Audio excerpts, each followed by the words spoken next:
You have the right to object to whether or not that comes in. Do you have any objection to the court admitting that as an exhibit? To this bench trial, Your Honor, I do. I object to this bench trial, Your Honor. County News Support is reconvened. Please be seated. All right, we are on the record in case number 25 TRD 01258, caption the State of Ohio versus Jeremiah Mackey Jr. That's you, sir? Yes, sir. All right, so the record should reflect that the defendant is present in the courtroom today. Miss Yeager is here on behalf of the State of Ohio, and this matter is scheduled for a trial to the court. The defendant is charged with 2 counts of involving driver's license violations. One is driving under a OVI suspension, and the other is driving under a it looks like it says security on the citation, but according to the new Albany Municipal Code, it's basically just driving under a forfeiture. What I have is a financial responsibility. Yeah. So the driving under an OVI charge, or under an OVI suspension charge, is a first-degree misdemeanor. Carries up to 180 days jail, up to a $1,000 fine, and up to a 1-year license suspension. Does carry mandatory minimum penalties of up to, or of at least $250 fine, a 1-day license suspension, and at least 3 consecutive days in Licking County Jail. The other charge is an unclassified misdemeanor, I believe, is it not? Yes. Yeah, so it doesn't carry any potential jail time. And either way, if the defendant were to enter pleas of guilty or be convicted of the offenses, they would merge for the purposes of sentencing. So there'd only be 1 conviction. Ms. Yeager, is the state ready to proceed with trial today? Yes, Your Honor. However, Mr. Mackey informed us he actually wanted this set for a jury trial, not a bench trial today. All right. And Mr. Mackey, what do you have to say about that? She is absolutely correct, Your Honor. Also, I shared with her as well. I have documents, if I could serve the court. All right, guys, let's break this down. The hearing opens with a routine traffic case, but the tension shows up immediately. The judge lays out the charges and penalties, while the prosecutor casually drops the first twist. The defendant actually wanted a jury trial, not a bench trial. Mackey confirms it, and then pulls out documents claiming the case is already on appeal. Right out of the gate, he's not arguing the facts of the stop. He's trying to derail the entire proceeding. Why don't you just tell me what you have there first? These documents that I have is referring to a removal that's been passed up from the clerk, and as well my case is in fact on an appeal at the moment. On appeal where? I'm sorry. On appeal where? It's an appeal. In what court? Is what I'm saying. Where have you filed an appeal? The Court of Appeals. Okay, which district? The 10th District. Okay, now that covers Franklin County, and we're in the 5th District Court of Appeals. I'm sorry, it's the 5th District. You're absolutely right. It's the 5th District. I'm assuming that your appellate paperwork is similar to what you've been submitting to the court. That's what it looks like. That one, or the... But just in general, all of your filings with this court are on this. It's kind of a unique. The documents are unique in that they're gray and they're typed in all caps, and one of them, it looks like, from what you just filed this morning, was filed in the United States District Court in the District of New Jersey in the Newark Division. And this is obviously Newark, Ohio. Here's what I will tell you, Mr. Mackey. You do have the right to have a trial by jury, but so how would you like to proceed? Would you like to have your trial today, or did you want to change your pleas from not guilty to guilty or no contest? Your Honor, if it pleases the court, I motion that this case be continued and or stayed because the case is now on an appeal in the 5th District Court of Appeals. Also, the case has been petitioned removed to the Ohio District Court under case 223 CV 02962 JLG CHG and to the New Jersey District Court under case 224 CV 03934 FEFJBC. Now Mackey attempts a jurisdictional escape hatch.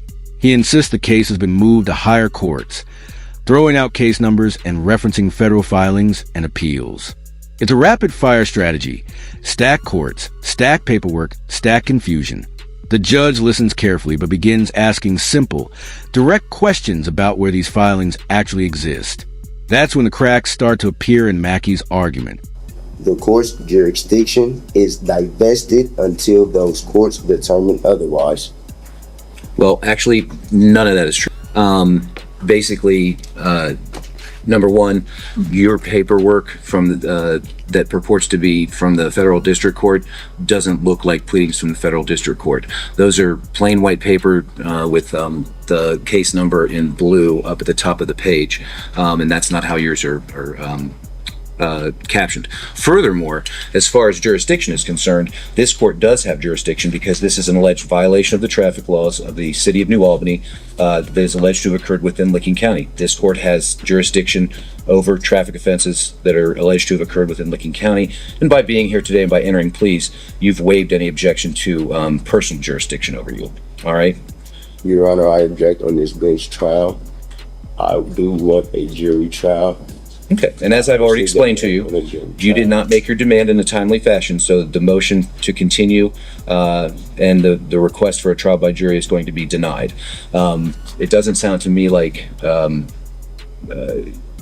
you don't want to, I know you don't want to change your pleas from not guilty to guilty or no contest, so at this time I'm simply going to order or ask the prosecutor to call their first witness. If it is your intention to represent yourself and to waive your right to account to an attorney, go ahead and sign by the X there, but do please read that because I'm going to make sure that you understand what it is. Yes, that. I've been objecting to this. I object this trial. I'm sorry, I didn't hear what you said. Refusing to sign this, Your Honor. At this moment, I'm not refusing to sign it. This court jurisdiction has been divested. Well, I've already ruled on that, and that can certainly be appealed at a later time. But this part of the case, this portion or this part of the process is going to go forward. If you later appeal, if you're found guilty, I'm not saying you will be, but if there's a conviction that's entered, you have the right to appeal to the 5th District, arguing that this court never had jurisdiction over you, which means basically this would all not count. But you don't get to make, I've already made the determination that the court does have jurisdiction over you. If you don't want to sign that form, obviously I can't make you do that, but I will declare what's called a constructive waiver of counsel. And what that means is you've said out loud that you wish to waive your right to counsel, that you want to represent yourself. The judge dismantles the jurisdiction argument with calm precision. He points out that the documents don't resemble legitimate federal court filings and reminds Mackey that traffic offenses occurring in the county clearly fall under this court's authority. Mackey pivots back to demanding a jury trial, but the judge shuts that down too. It wasn't requested on time. At this point, the court essentially says, "Enough stalling. The trial is happening today." I'm going to accept that as a valid waiver of counsel, even if you don't wish to sign that. So, Ms. Kyle, if you'll bring this back to me, and for what it's worth, Mr. Mackey, this was filed with the court, and I do have a copy of that, and I did look at it, okay? As he was traveling northbound, making a left turn onto the State Route 161 westbound on-ramp, I observed he had dark tinted windows, which initially drew my attention. And then as he passed me, I made the right-hand turn, drove behind him, and entered his license plate. Okay, and did his license plate, when you ran that, return anything? It did. It turned through my mobile computer, through our leads program on there. I observed that his license plate had expired, or registration I should say, expired on July 8th of 2024. And so when you approached the defendant for the stop, did you inform him as to the reason for your traffic stop? I did. And did he have anything to say about that? He stated he was aware that the registration had been expired. Okay. And did he have a driver's license for you too? He had an identification card. An ID card? Okay. Were you able to then go back to your mobile unit and run his driver's license status? Yes. And what did that return? I observed again through my computer system that it showed he had multiple active suspensions, one of them being the OVI suspension that he was cited with, as well as the 2 non-compliance suspensions on my system. Reason why it was shown on the citation as a security suspension, that was the label, but per what I read through the system there, it was the financial liability. Nothing further for this witness at this time, Your Honor. All right, so Mr. Mackey, you have the right to ask this question witnesses.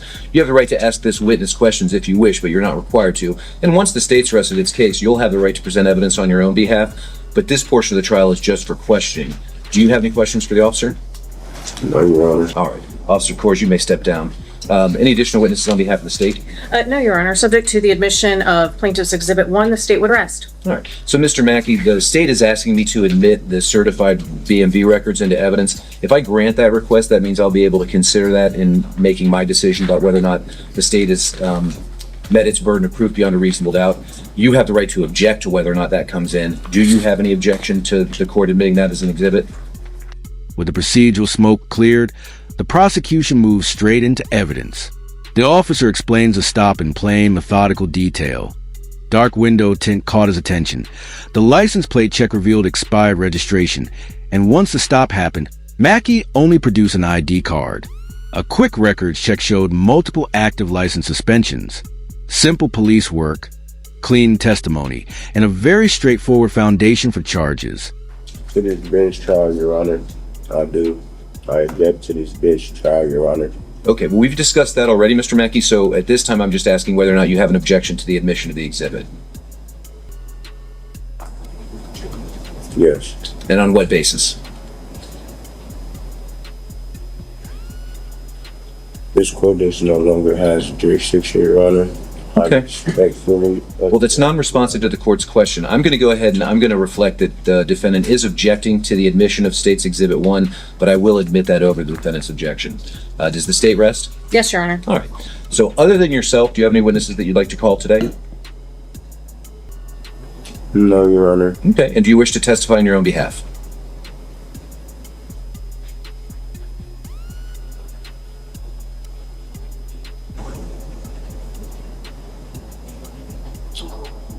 Your Honor, I object from this bench trial.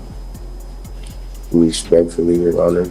Okay. And I've entertained that objection on more than one occasion now, and I've already overruled it, so it's not necessary to do that. But you are creating a record here, Mr. Mackey, so that, we're recording all this. You'll certainly have the right to obtain a transcript of the proceedings and pursue your appeals regarding the jurisdiction issue.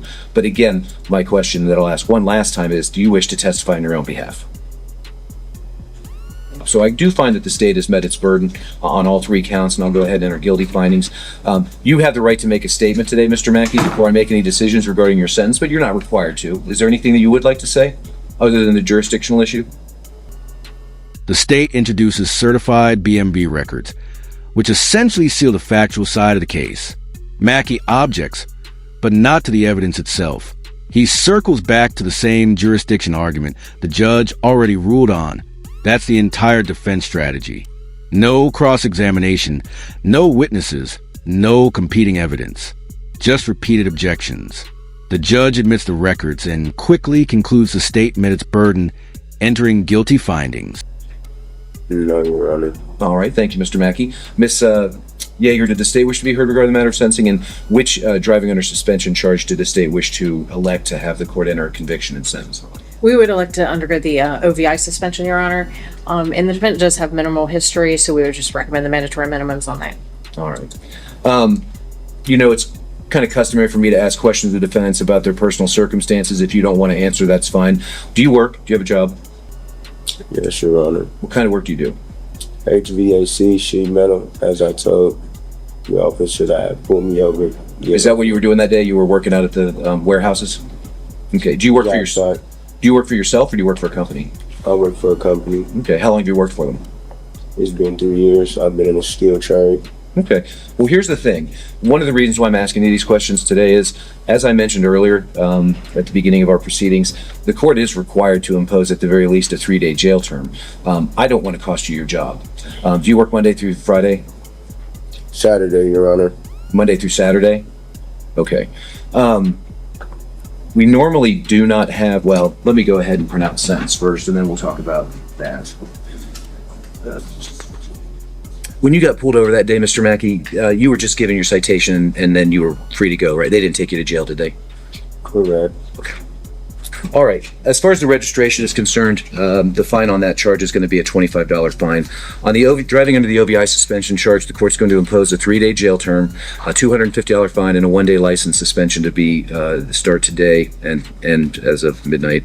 Costs will be assessed. Now, the reason I was asking you about your work and everything else is, as I said, I don't want to cost you your job, Mr. Mackey, but I don't have any discretion when it comes to those 3 days in jail. Normally, we require defendants, I'm assuming you don't want to go today, right? No. Okay. So it's customary for the court to grant what we call report dates. Some courts call them enforcement dates. And typically, we require that the defendant report here to the courtroom. But since my colleague, Judge George, took the bench, we now have the option of having folks report directly to the jail. And that's important for one reason. If you had to report here, you'd have to report on a day that the court's open, so a Monday through a Friday, all days of which you work.